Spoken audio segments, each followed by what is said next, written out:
Okay, let us first start paying homage to the Buddha.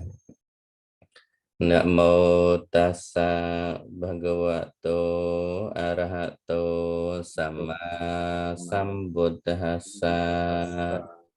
Namo tassa bhagavato arahato samma sambuddhassa.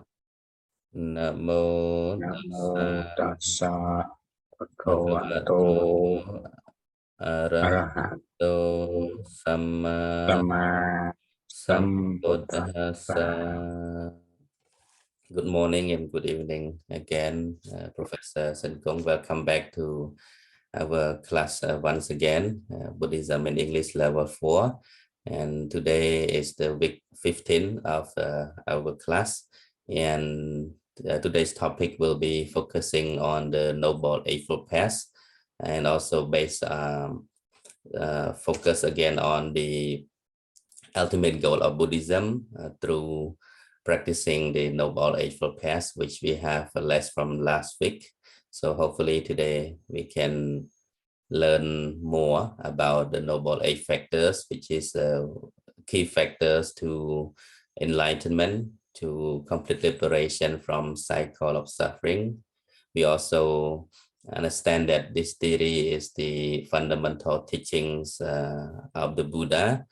Let's say it is very, very unique teachings that we can find in Buddhism, and also the key ways to gain enlightenment. So today I'm very honored to have with us again Professor His Excellency Senkong. Though you have been very, very busy, yet you still managed to come to our class and share your knowledge and experience to all the students here. So without further ado, please, the floor is yours. Thank you, Venerable Sir.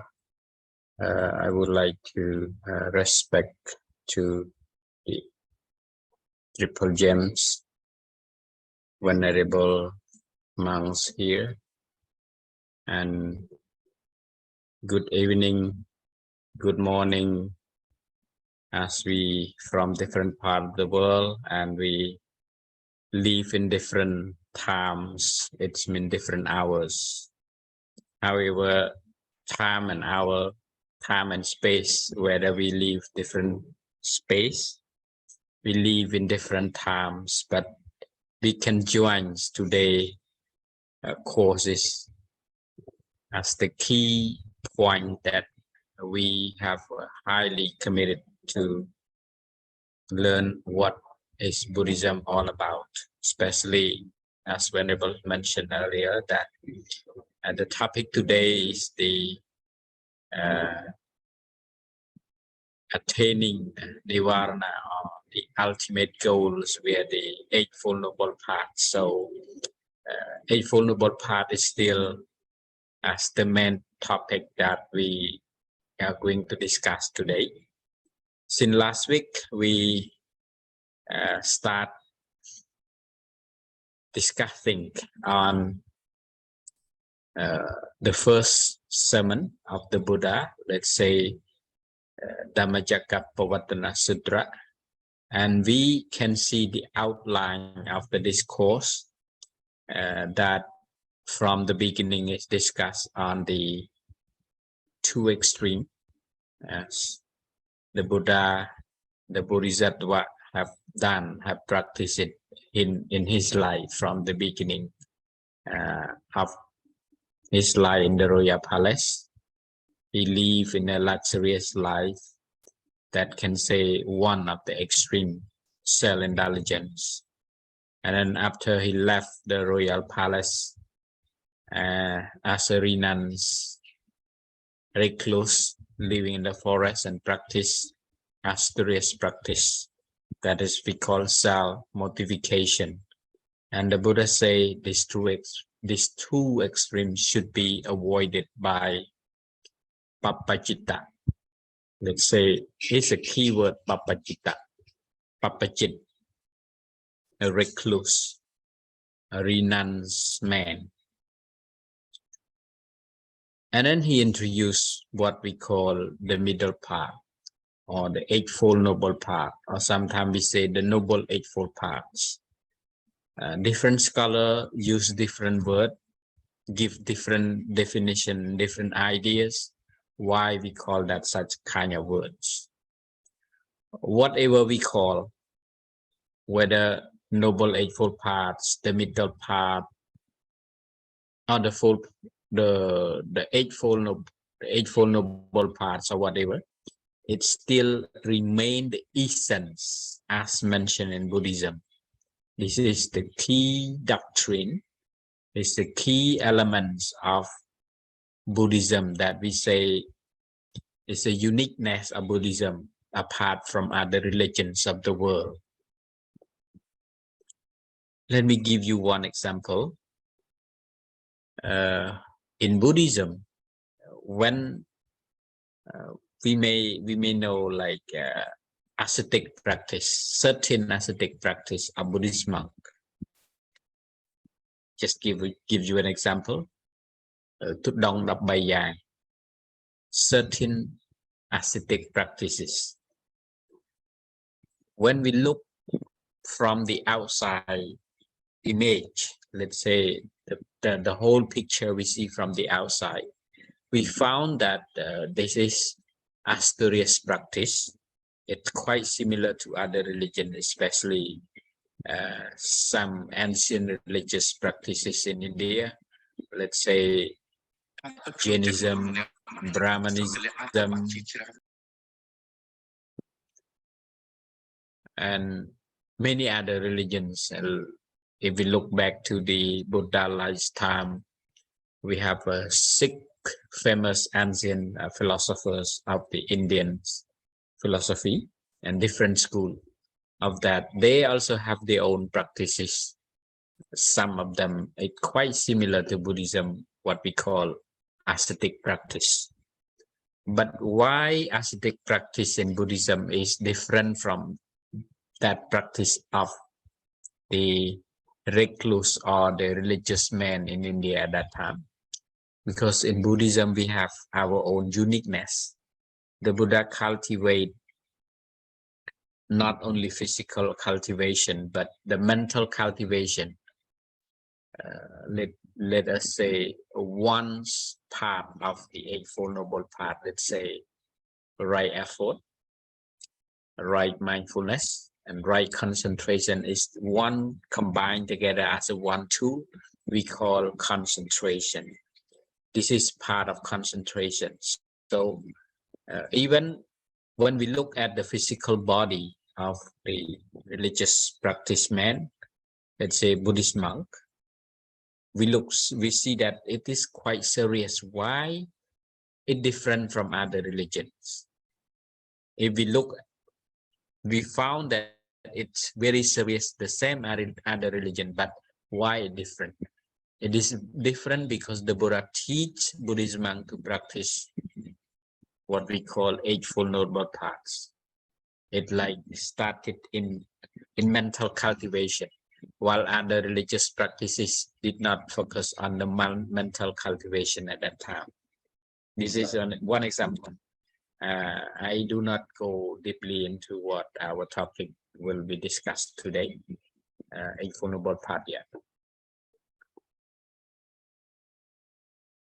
And the Buddha mentioned, this is the only way. If you want to be liberated, if you want to gain the fully enlightenment or to gain fully liberation, this is the only way. That is the Eightfold Noble Paths. Let us go back to check what is Eightfold Noble Path from the beginning. Let's say 1, right understanding or right view. 2nd, right thought. The 3rd, right speech. Right action, right livelihoods. Right effort, right right mindfulness, and right concentration. This 8 element, or this 8-fold, as only one. This only one way, but it combined or it consisted of eightfold together. If we compare to our physical man, physical body, let's say right thought, right understanding is the head of the man,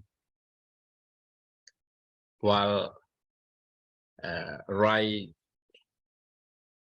speech, right action, right livelihood, it compared to our hand and our leg. We cannot reach our destination, we cannot reach our goal without leg. It's input and effort to try to work on that. And let's say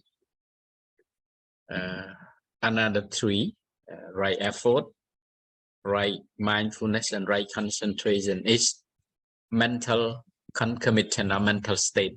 We have to cultivate mental concomitant or mental state. I think how many of you have studied one course Abhidhamma in this class? Venerable, do you have the Abhidhamma class, right? Yeah, we do have in Cambodian version. In Cambodian version, not in English. Not in English, yeah. Okay, I see. So the Eightfold Noble Path is compared to only one physical man, one physical body of one man. It consisted in that. Let's start from the head to the two. Let's say start from the two to the head. It like that. Thinking, understanding, speak, action, livelihood, whatever, it only in our body. We cannot find this Eightfold Noble Path outside of the physical body of the man. We cannot find it outside.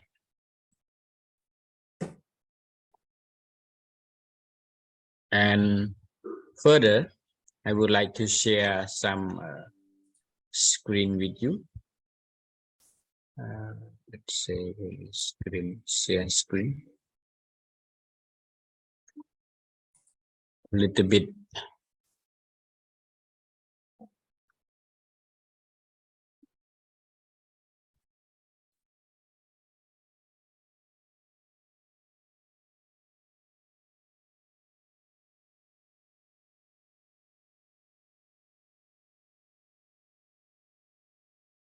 What we just discussed is that the two extremes should be avoided.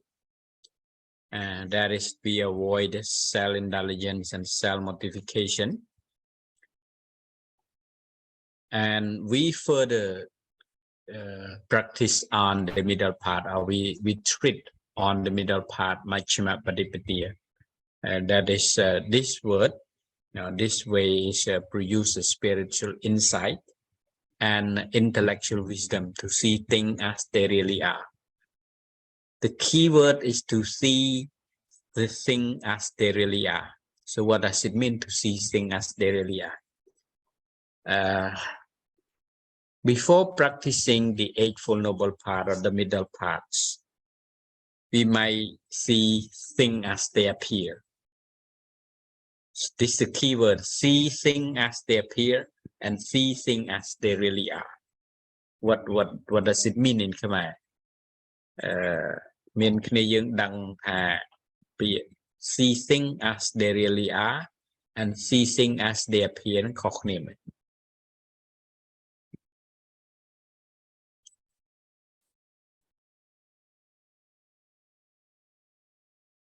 Venerable.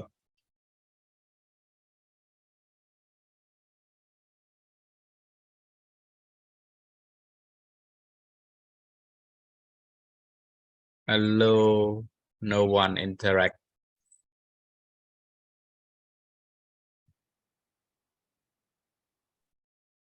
សម្រាប់ពលគ្រូខ្មែរគិតថា to see things as they really are បើក្នុងខ្មែរយើងមានន័យថាមើលឃើញទៅតាមសភាវៈរបស់ធម្មជាតិគ្រូហើយមួយទៀតនោះគឺយើងមើលឃើញត្រឹមតែជាត្រឹមឋានៈលោកយៈបញ្ញាឡើយគ្រូ បញ្ញត្តិមិនជាបរមត្ថសច្ចៈគ្រូ Thank you for your comment or interact with very insightful. When we practice the middle part, it will produce the spiritual insight. The keyword is spiritual insights. It's mean like a wisdom. A wisdom, panya jakko. To see things as they really are, it's mean to see the thing as it will be. Let's say, right now we see things as they appear. It's mean when you see me, you might found that Mr. Kung or Professor Kung or Teacher Kung is black man or something like that. That is to see things as they appear. But to see things as they really are, it's mean maybe you, after you increase your wisdom, let's say spiritual insight, you will see me as only the process of mental, let's say the process of mind and matters. Not to see as a teacher Kung, but to see as only the process of mind and matters. That is we call a spiritual insight or intellectual wisdom. Intellectual wisdom, let's say sometimes the wisdom originated of the investigation. Wisdom arrive from investigation.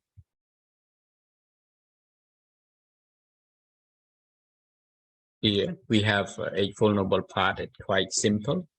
We have only 8 words: right understanding, right thought, right speech, right action, right livelihood, right effort, right mindfulness, and right concentration. To understand this is, let's say, to understand as a mundane knowledge or worldly knowledge. To understand the keyword is quite simple. But to understand through the spiritual insight is quite hard. We can understand this through only practicing. Without practicing, without understanding. Buddhism is a kind of pragmatism. It's a kind of pragmatism. It's not only just a theory to learn by reading or by listening, but it's a principle that to be learned and to be practiced by our own self. That's why the Buddha say, be upon yourself. Be upon the island upon yourself. Let's say, be the island upon yourself.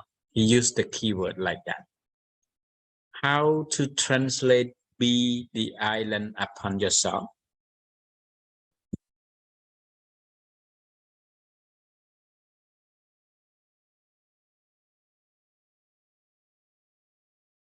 In one Buddha stanzas, the Buddha mentioned attahe attanao niyatao.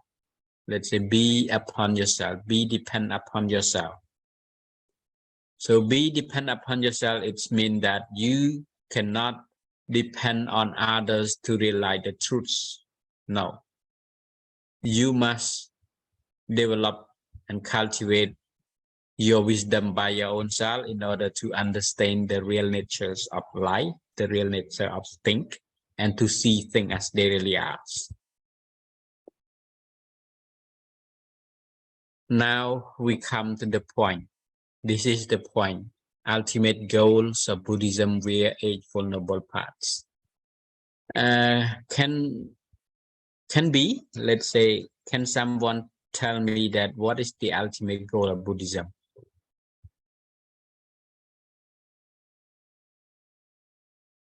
Venerable?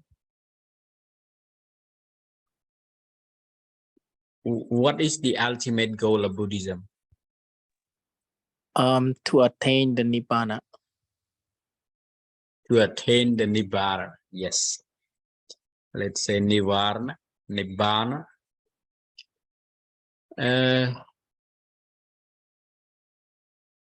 This keyword is quite famous now.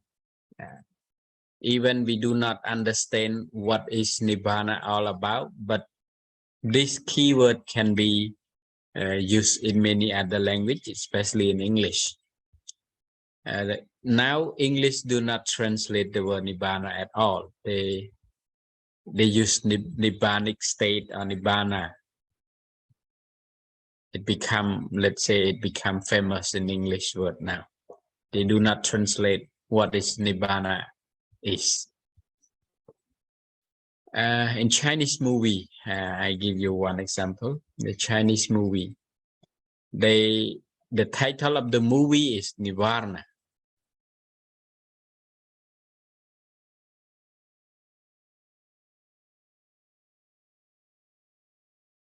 That movie in Khmer, they translate the title of the movie as Richasai Krang Mi. But the title, the original title of English word in that movie, in Chinese movie, is Nibbāna, written as a Sanskrit form, or Nibbāna in Pali. Thank you for your answer. Ultimate goal of Buddhism is Nibbāna. Nibbāna is quite famous, but it's very misunderstood by, let's say, the term that misunderstood by many scholars as well. Not only normal people, but even scholars still misconfused with this word as well. So we have to study, we have to analyze Nibbāna in deep and in detail. What is it?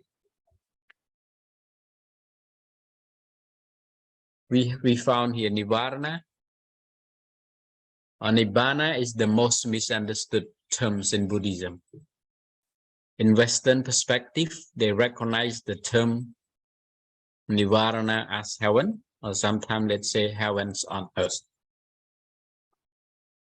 This is the most misunderstood word in the world, especially in Buddhism. Why we say the most misunderstood? I say in Khmer, I don't know in English. Maybe in English people recognize it as a place, recognize it as the realm, recognize it as the world. That's why we heard many occasions that priests, Acha, Buddhist Acha, always mention Nibbāna as a place. Let me give you one example. When they give a blessing to a lay devotee, when the lay devotee start doing charities or donate something to the Buddhist temple, and Acha or priest, they start giving blessing as the Nibbāna as a place. Let me give you one example in Khmer.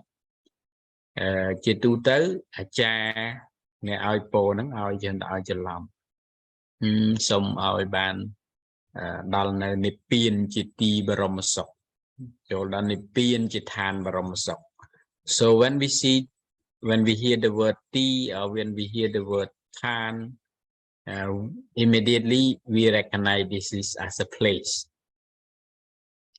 While Nibbāna is not the place, but the word that we use is a place.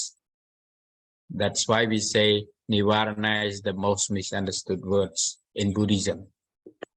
I give you one quote from the Buddha himself. He say, he who walk in the Eightfold Noble Paths with unwavering determination is sure to reach Nibbāna.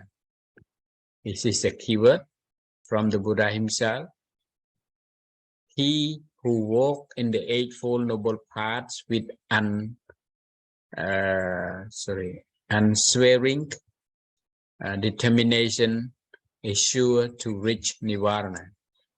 បុគ្គលដែលបានដើរលើអរិយមគ្គប្រកបដោយអង្គ8ប្រកបដោយការតាំងចិត្តមិនកម្រើកញាប់ញ័រប្រកបជាដល់និព្វាន This is his own word. So in order to reach Nibbāna, we cannot walk other way, but we have to walk the only way. The only way is that Eightfold Noble Paths.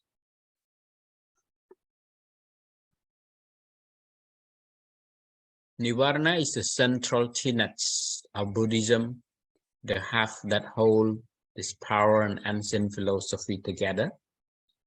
In his teaching, it's in the Buddha teachings, in the first sermon, Dhammacakkappavattana Sutta, the Buddha taught the Four Noble Truths. After the two extremes, after the Eightfold Noble Paths, and the last one, the last content of that is the Four Noble Truths.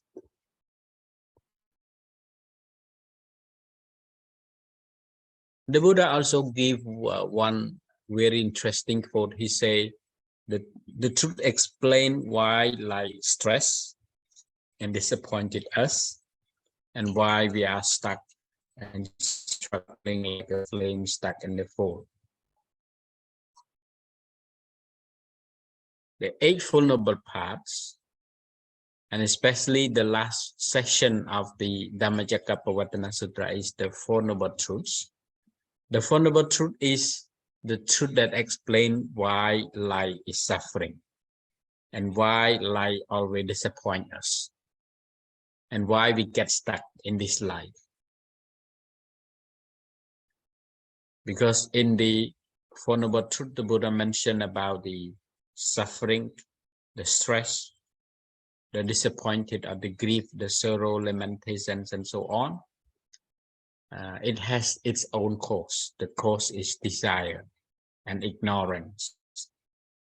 When it has the cause, when life is suffering, experience suffering, life also will experience happiness. The only happiness obtained through walking on the middle path or the Eightfold Noble Path, that is Nibbāna.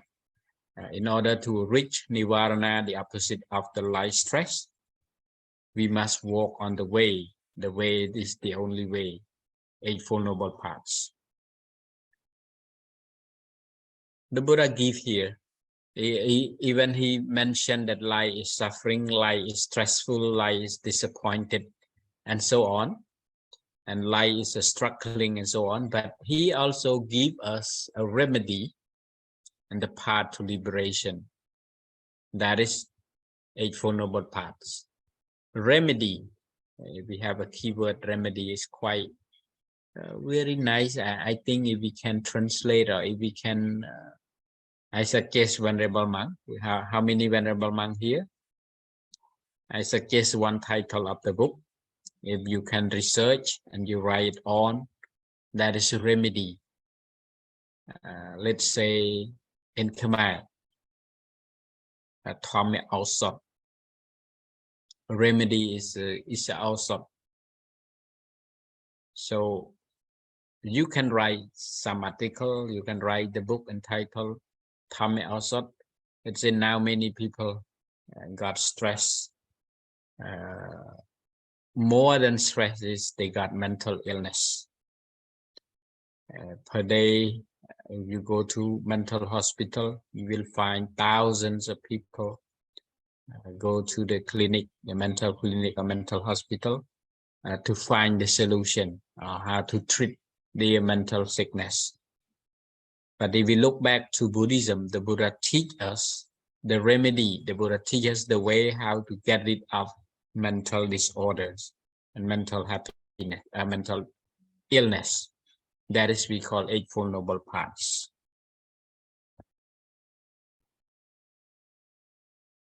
Sorry. Now I give you this slide back again. Right understanding or right view, right thought, right speech, right action, right livelihood, right effort, right mindfulness, and right concentration is the only way leading to liberation.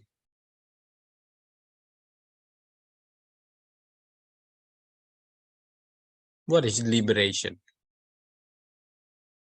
How liberation arises? And when we are liberated, what happens next? This is the question.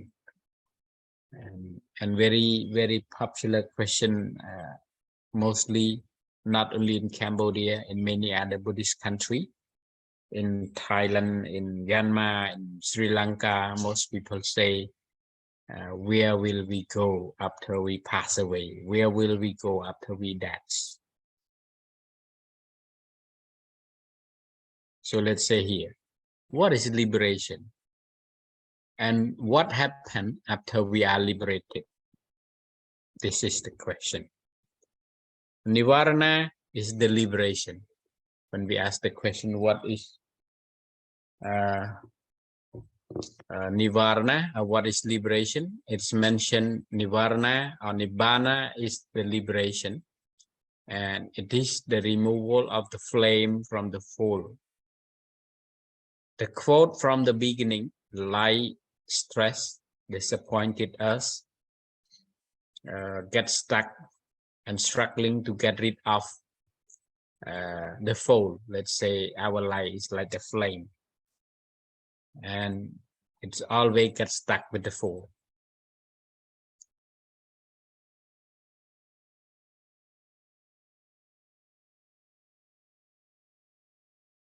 Liberate from what? This is a keyword. Liberate from what? Venerable, you have any answer? When we say Nibbāna is a liberation, so let me ask the question, liberate from what? Defilements. The answer here is samsara, which is usually defined as the cycle of births, deaths, and rebirths, or let's say the cycle of life. So Nibbāna or Nibbāna is the liberation, and this liberation is liberation from samsara. Liberate, how liberate សេរីភាព ប្រែថាវិមុខ ការរួចរំដោះ ពាក្យបាលីវិមុខ Okay. Yeah, vimok. So that is liberation. And based on the Buddhist teaching, the Buddha teaching mentioned that this liberation is from samsara. And we have another question that once we are liberated, what happens next? ចុះក្រោយពីយើងបានរួចរំដោះចេញពីស្អីយើងអត់ដឹងទេ Let's say here liberate from what? It's from samsara.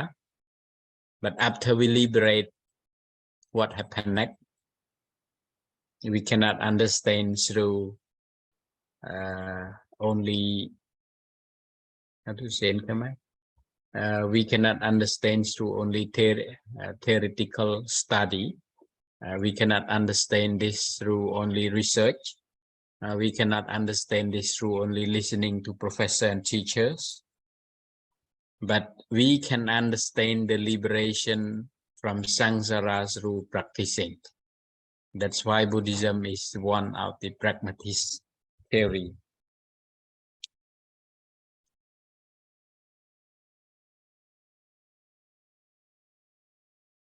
What we have to understand from the first one is that Nibbāna is not a place. As I mentioned earlier, Acharya or priests always give a blessing that please be attain Nibbāna, where they liberate from suffering, let's say like that. អាចារ្យត្រឡប់ទៅនិយាយថាសូមឲ្យបានដល់និព្វានជាទីបរមសុខចូលដល់និព្វានជាឋានបរមសុខ So when use the word than, when use the word ti, it referring to place, while Nibbāna is not a place. The Buddha say, we might let's say we might say image about Nibbāna will be wrong. If we think what is Nibbāna and we image like this, like that, it might be wrong, because Nibbāna is not an existing, let's say ordinary existence, not the same that. It's not a place, not a time, but Nibbāna is let's say the state of existence. It's a state of existence. Chia sa phi vẹ thọ mũi.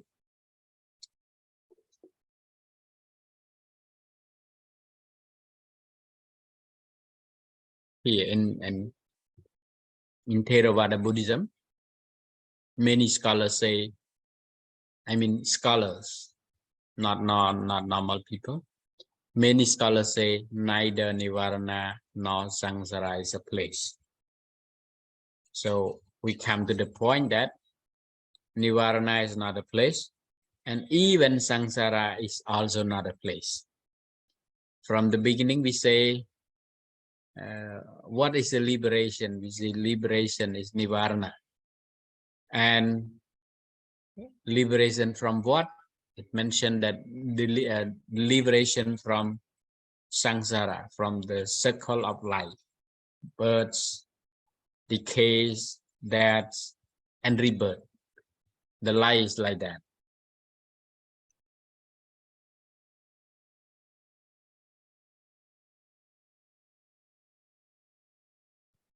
And it mentioned here Samsara is the process of creating places, even the whole world. This is called becoming and wandering through them. Becoming. We have a special technical word, is becoming. Becoming chỉ Khmer đấy.ពាក្យ កន្លឹះ មួយ ក្នុង ភាសា អង់គ្លេស ជាពិសេស ជំនាញ ពុទ្ធសាសនា នេះ ប្រវៈ ឧបតិប្រវៈ ប្រវៈ ភព becoming mean ភព Thank you, Venerable. ប្រវៈ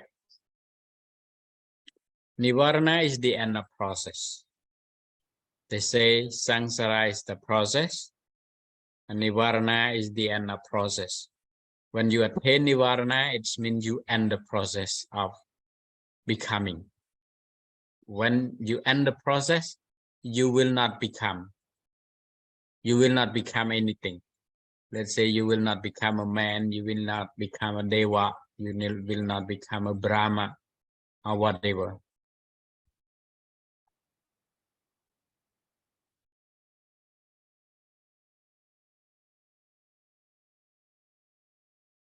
The path laid out by the Buddha is relatively simple but profound.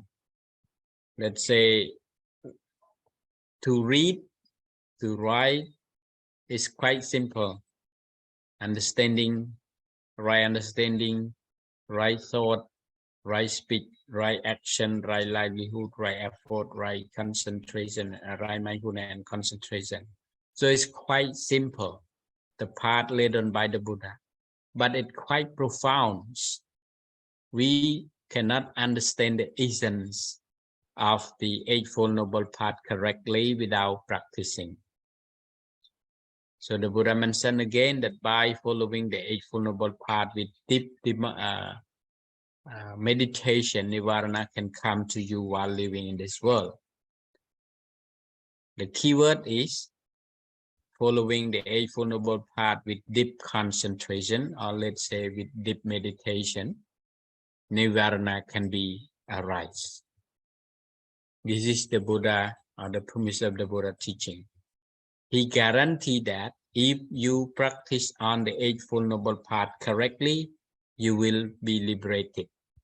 If you practice Eightfold Noble Path honestly, you will attain Nibbāna. That is the promise of the Buddha. It's currently like that. So I want to give you one more slide. Eightfold noble path in practice, or noble eightfold path in practice. How to practice eightfold noble paths. Venerable, ដេចគុណមានដេចគុណណាមានព្រះយោបល់ទេថាការអនុវត្តការប្រតិបត្តិ Eightfold Noble Path អរិយមគ្គប្រកបដោយអង្គ 8 ហ្នឹងដោយរបៀបណា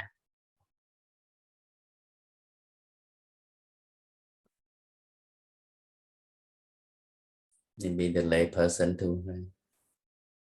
If the monk does not speak, then the lay people. Okay. Please, the lay people, please, laymen and laywomen, please join.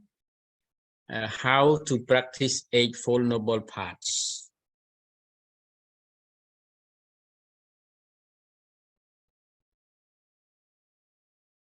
Tăng lộ ai đang.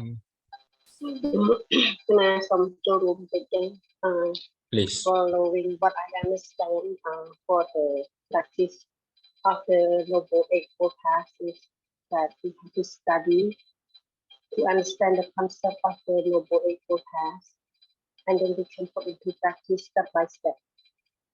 Thank you. Thank you. What is the first step of Eightfold Noble Paths?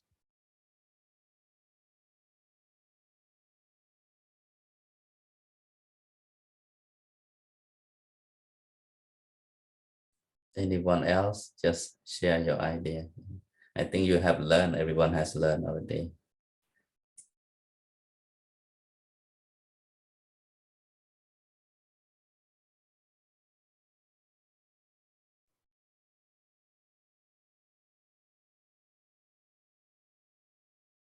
So let's say here, is this the only one slide remaining of the whole picture of what is Nibbāna and how to attain Nibbāna through Eightfold Noble Path practice.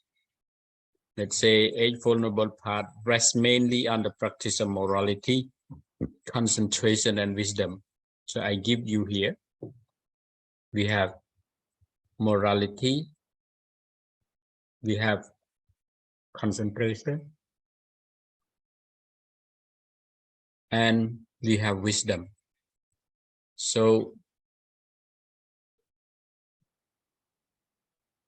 the Eightfold Noble practice mainly focusing on the practice of morality, concentration, and wisdom. So let's say start from practicing morality. So we have here right speech, right action, and right livelihood. យើងមានធាតុយើងមានអង្គ 3 ដែលរាប់បញ្ចូលទៅក្នុងសិល We have threefold of the Eightfold Noble Paths, right speech, right action, right livelihood as a part of practicing morality. It's the foundation, it's the root of the practicing the Eightfold Noble Paths in order to attain Nibbāna. Right speech, we may learn how to restrain or how to observe the 4th precept of the 5 precepts. Let's say we refrain from telling a lie, but right speech is more than telling a lie. Right speech is refraining from harsh talk. Let's say harsh speech, frivolous talk, slander, and so on. And right action is refrain from killing, refrain from stealing, refrain from committed sexual misconduct, and so on. And the last one is right livelihood. Right livelihood, the key word is living righteously. Living righteously. It means do not cheat other, do not telling a lie other only to gain the benefit for oneself, and so on. Many of our Cambodian friends, many of our Cambodian people misunderstood about the word right livelihood. Let me give you one example in Khmer. Sama Jivet មានអ្នកច្រឡំច្រើន ដែលច្រឡំថាសមាជីវៈគឺជាការរស់នៅបែបមួយកែមួយឆ្អែតរកបានប៉ុណ្ណាប៉ុណ្ណឹងទៅហូបមួយឆ្អែតឈប់បាច់ទៅខ្វល់ច្រើនទេអាហ្នឹងគេហៅថាសមាជីវៈបាទការយល់បែបនេះគឺជាការយល់ខុសបាទយើងឃើញថាមានមនុស្សជាច្រើនយល់ច្រឡំកន្លែងហ្នឹងយល់ថាសមាជីវៈគឺមនុស្សដែលមិនចង់មានចង់បានទេរកតែមួយកែសម្រាប់ហូបមករស់បាទ this is the most misunderstood keyword. Right livelihood is when you live righteously without committing any crime. Let's say without cheating others, without stealing others, and so on. That is we call right livelihood. It has 3 or 4 elements of that. And then after your morality is perfect,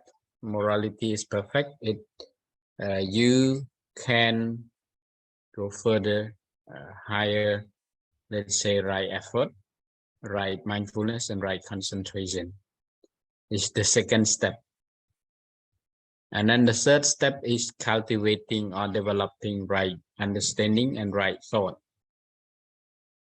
So when you practice these 3 fundamental elements of the Eightfold Noble Path, morality, concentration, and wisdom, it means the gateway of Nibbāna will be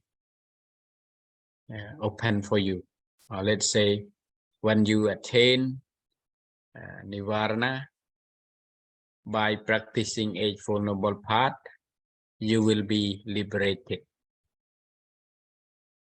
And whatever we might say, another word is this is the only way. The Buddha recommend to practice Eightfold Noble Path, and he himself recommended for Buddhist monk.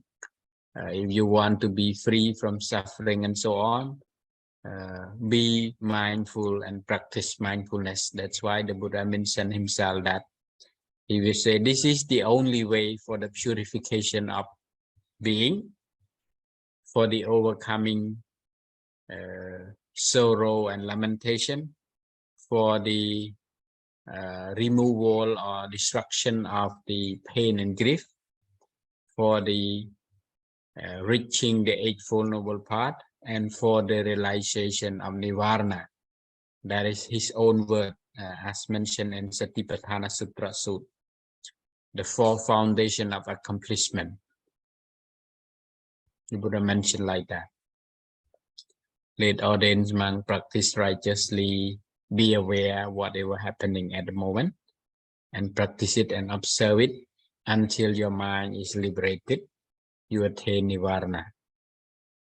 This is what I want to share with you, just only a brief like this, because Nibbāna is not a theory to be understood through teaching. Nibbāna is not the theory to be understood by reading or explaining, but Nibbāna is to be understood and reached by practicing. So, and the way of practicing to reach Nibbāna is that Eightfold Noble Paths. Go and come back. I might conclude that we cannot liberate ourselves without practicing Eightfold Noble Paths. Yeah, what I want to share is only this. Thank you very much. If you have any question, you can ask the question and we further discuss a little bit more before we come to the conclusion of the session today. Thank you.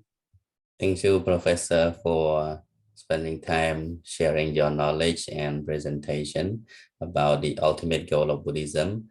And I think this is a very fundamental and very unique teaching that we have in Buddhism, and we cannot find such a teaching in any other teachings or belief. So it is very important for all of us to understand even a bit of it, and I'm sure that yet some people are still not aware of this, even they are Buddhists. But some people, they may not aware that the ultimate goal of practicing Buddhism is leading one to complete liberation. even some people still, like kind of scare and be afraid of by just hearing the word going to Nibbāna, right? Because they think Nibbāna is not a happy place. There's no Wi-Fi, there's no, good food or coffee or something like that they can attach to, right?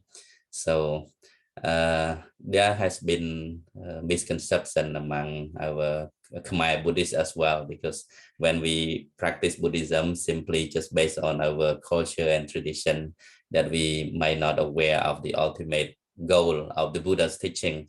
But this is the ultimate goal. This is the main purpose of why the Buddha taught the teaching to all beings, just because he see a lot of suffering happening, and beings want to find the way to put an end to this suffering. That's why he showed us the Noble Eight factors, the way in which we can practice and then gain this complete liberation from samsara. So I thank you so much, Professor Sankong. Now we open the floor for our participants. If you have any questions, please raise your hand or just unmute your mic and ask the question. Okay. Anyone, if you have a question, please. You can either raise your hand or just speak on the mic. How much you have understood about the Nirvana, or is there any unclear, questions you can clarify with the professor? Hello, Chair. Yes, please. Have any question about noble path? About noble path, I think it. We practice about Satipatthana. Satipatthana means that practice about noble path, right? Yes. This point, I think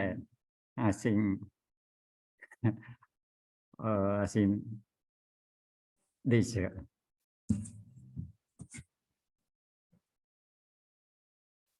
Thank you. I just want to add something a little bit more concise on what is Eightfold Noble Paths, and the element of the Eightfold Noble Path explained it by the Buddha himself in various parts in 45 years in his lifetime. In the first discourse, the Buddha teach the two extremes should be avoided. The Eightfold Noble Path should be treated, and Four Noble Truths should be realized.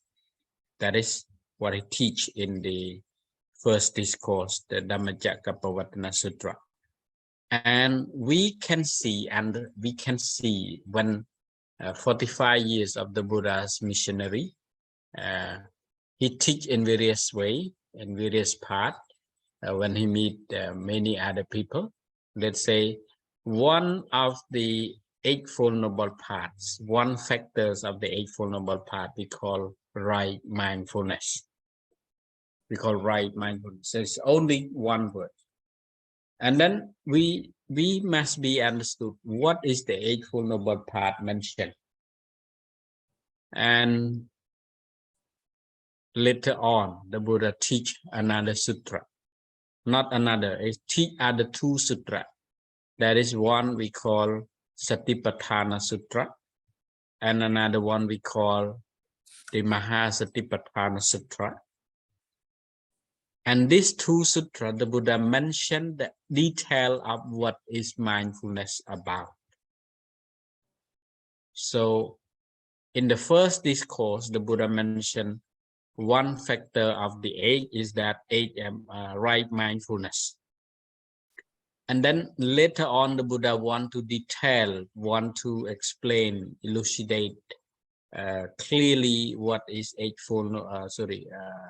right mindfulness is all about.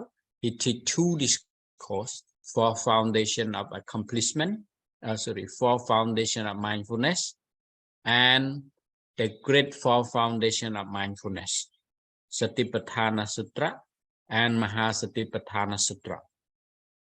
So in this sutra, the Buddha say this is the only way for the purification of being, for overcoming sorrow and lamentation, for the destruction of grief and pain, for the reaching the Eightfold Noble Paths, and for the realization of Nibbāna.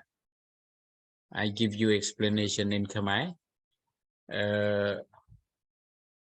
ក្រោយព្រះពុទ្ធសម្ដែងធម្មចក្រកប្បវត្តនសូត្រពន្យល់អំពីអថង្គិកមគ្គអង្គ8មកមានអង្គមួយក្នុងចំណោមអង្គ8ហ្នឹងខ្ញុំលើកជាឧទាហរណ៍ទេគឺសម្មាសតិដើម្បីពន្យល់សម្មាសតិនឹងឲ្យកាន់តែទូលាយជាងនឹងព្រះពុទ្ធសម្ដែងប្រសូត2ទៀតឈ្មោះសតិប្បដ្ឋានសូត្រនិងមហាសតិប្បដ្ឋានសូត្រក្នុងប្រសូតនោះគឺជាប្រសូតដែលពន្យល់លំអិតអំពីស្អីទៅហៅថាសមាសតិហើយព្រះពុទ្ធលោកបានប្រាប់ពីអានិសង្ស7យ៉ាងរបស់ការប្រតិបត្តិសតិសតិប្បដ្ឋានឬក៏ការប្រតិបត្តិសមាសតិនោះតែលោកលើកឡើងថានេះគឺជាផ្លូវមូលតែមួយសម្រាប់ធ្វើឲ្យសត្វបរិសុទ្ធ for the purification of being សម្រាប់យកឈ្នះឬក៏កម្ចាត់បង់នៅសេចក្តីសោកនិងសេចក្តីខ្សឹកខ្សួលដើម្បីកម្ចាត់បង់នៅសេចក្តីទុក្ខនិងទោមនស្សដើម្បីដល់នៅអរិយមគ្គប្រកបដោយអង្គ8ហើយនឹងដើម្បីបានត្រាស់ដឹងនៅព្រះនិព្វានបាទគឺឆ្លងតាមសតិប្បដ្ឋានសូត្រឬក៏យើងហៅថា four foundation of mindfulness and we call another word is right mindfulness in 1 factors of the 8 factors of Eightfold Noble Paths. This is I want to enlarge, not the answer to your question, but I just want to make more clearly about the Eightfold Noble Path as the root teachings of the Buddha himself when he spent for 45 years in teaching in detail of the Eightfold Noble Paths. Thank you very much. Thank you. Yeah. Okay, anyone else? Question? So, Satipatthana, I mean, we have practice about Satipatthana for foundation of mindfulness. Yes. One mindfulness of body, two mindfulness of feeling, three mindfulness of mind, and then mindfulness of mind object. So Mind objective. yeah. This meaning, I think, the same thing, the same path, noble path. Yeah. It identify actually the same thing. In the first discourse, the Buddha not detailed teaching about what is Sama or right mindfulness.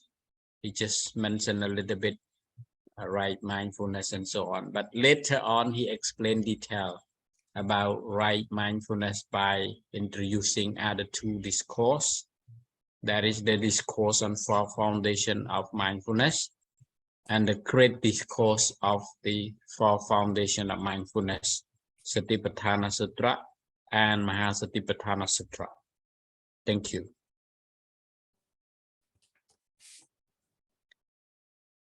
Okay, anyone else?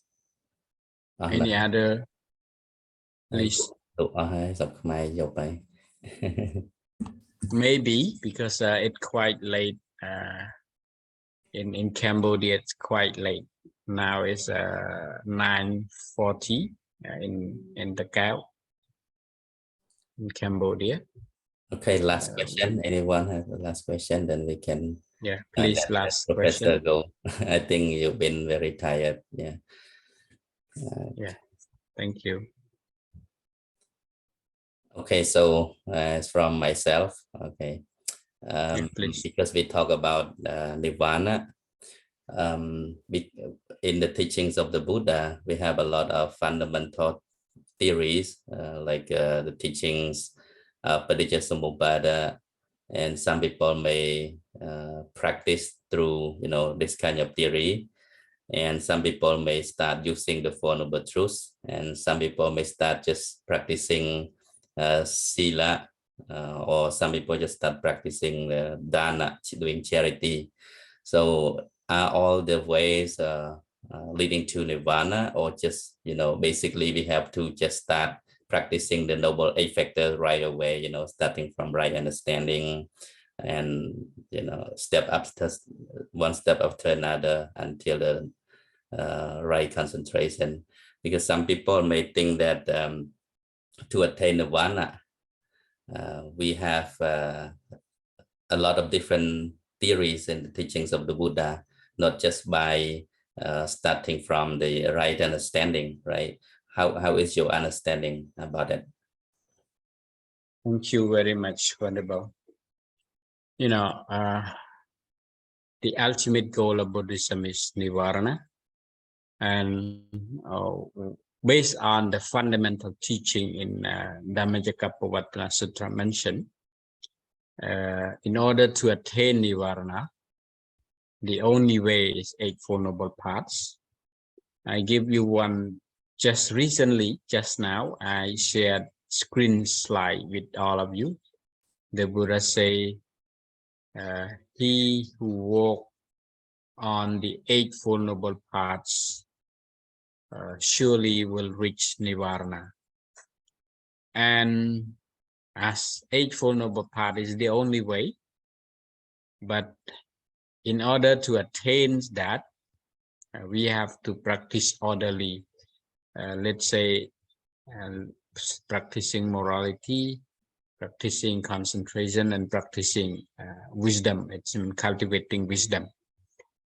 And some people might say, oh, I found that there are many bhikkhu in the Buddha's lifetime did not practicing orderly.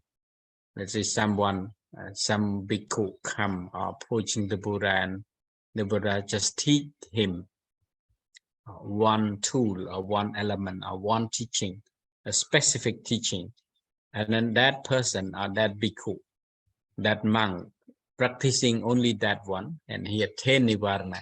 So the question, we found that he did not practice the all process, the all factors of Eightfold Noble Paths. Let's say, if the Buddha give a remedy or give one doctrine or one theory, one teachings to one bhikkhu to practice in order to get liberation, he already understood that this bhikkhu or this monk is purified, is perfect in terms of morality practices. As we may know that many Buddhist monks at the Buddha's lifetime, he just listened to some stanzas of the Buddha and he attained Nibbāna, attained Arahantship. So it's mean that we do not practicing all along what we call Eightfold Noble Path, but we just choose only one or two and we can reach Nibbāna. So my answer is that the fulfilling perfection of in each individual are different. We do not aware how long and what kind of morality, concentration of wisdom practices by that man so far in previous life. Let's say in previous life, we do not understand or we do not know, but we see only the last part is the success one. Listen to only one stanza of the Buddha and attain arahantship and enter Nibbāna.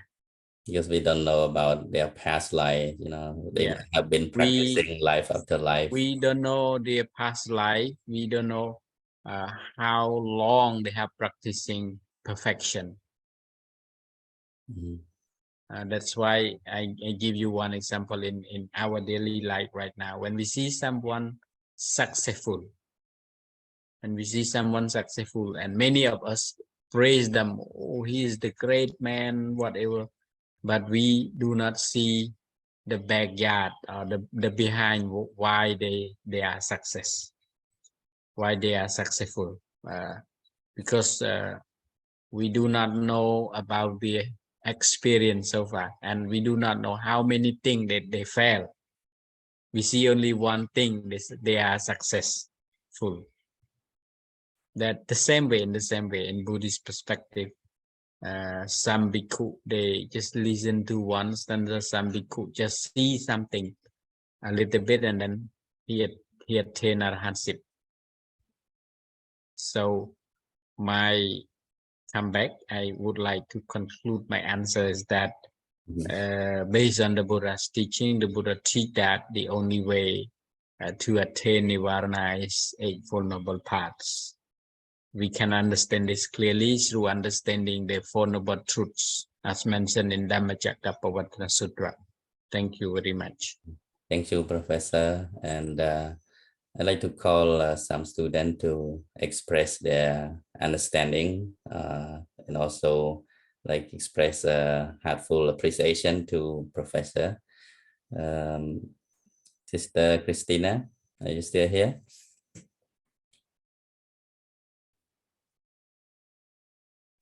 Yes, good morning, Venerable. Yeah. Deepest respect to you, deepest respect to Professor.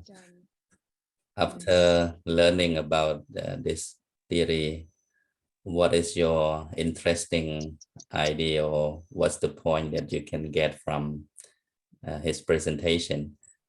Can you share your feeling? Yes.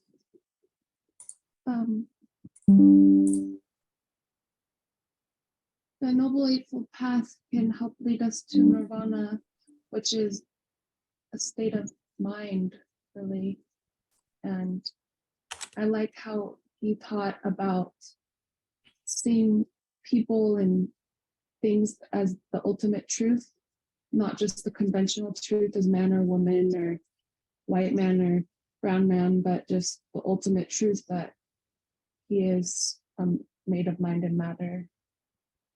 And by meditation and trying to follow those Eightfold Paths, we'll be able to see that in everything and everyone.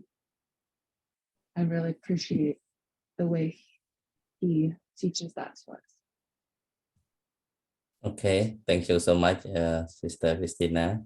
And Melanie?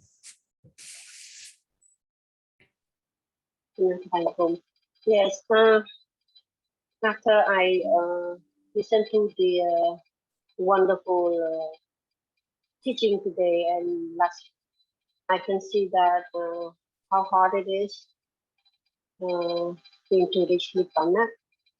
A long way to go, and it depends on how you practice every day, your action, and I will know that I will make a lot of mistakes. And but I think that I cannot give up. I will not give up, because before I think that how do we reach that? How do I get to that point? And now I see that it's not easy, but cannot give up. Have to do make the right effort, right energy to do practice. And thank you so much, Professor Simple, for clarifying the last part that Master asking. That's what I want to ask him to, how to we get to that point. And I can see that we have to put in a lot of effort and cannot lay back. That's what I understand. Thank you so much. Thank you, Nhom, for sharing, and Sister Sakon, are you here? Anyone else you want to say anything to Professor?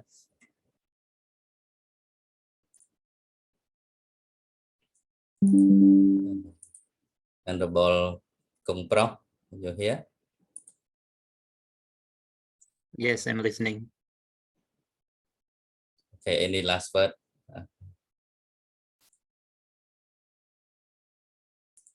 It's my much appreciated for his clear explanation about Eightfold Path.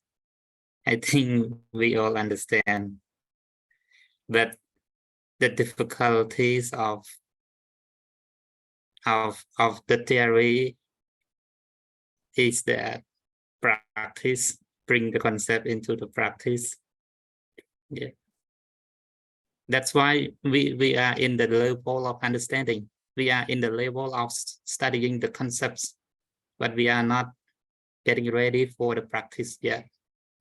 But I hope that I enjoy the theory from his sharing. And I hope that everyone enjoy listening and could apply from what he has just shared a moment. Thank you. Yeah, it's hard, but I think actually we are practicing the noble age factors, even though while studying the Dhamma, listening to the teachers, listening to the presentation, we are practicing the noble age factors, right? Like mindfulness, concentration. If you're not mindful, you cannot listen to the teaching that you gain wisdom. You know, if you're not concentrated, so they all the factor, like if you're not right, if you're not having right effort in paying attention, listening to the great teaching. And so, you know, these are the just example that while listening, while learning, actually also practicing, but sometimes we're just not aware of it, right? Right, Professor? Yes. Thank you. So I would like to conclude our session today because the time's up, and I would really appreciate Professor Senkong for spending your invaluable time with us. I know you've been very busy, and also, you know, a lot of works teaching different universities and different work at different places, and also contribute, you know, still make your time for contribution to the teaching of the Buddha, providing that you also were a monk, you know, the ex-monk. And I see that now many ex-monks have come together as a association, and a lot of great and knowledgeable ex-monks, they have come together. For sure they will have something beneficial for the whole society, even though they already changed the monkhood.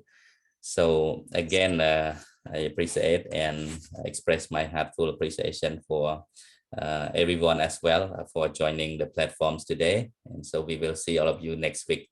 Okay, may the teaching of the Buddha be in the heart of everyone, and also may the merit be shared to all beings in the whole universe. May all beings be well and happy. So finally, let us share merit by reciting Tukkapatta. Tukkapatta Janet Tukka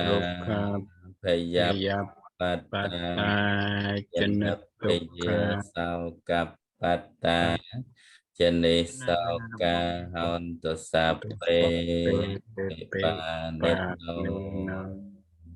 So bạn một tuần thoại cùng liên bằng cho bạn tổ lìa. Anh công lê. Anh công lê chụp đàn phong lê là Thank you,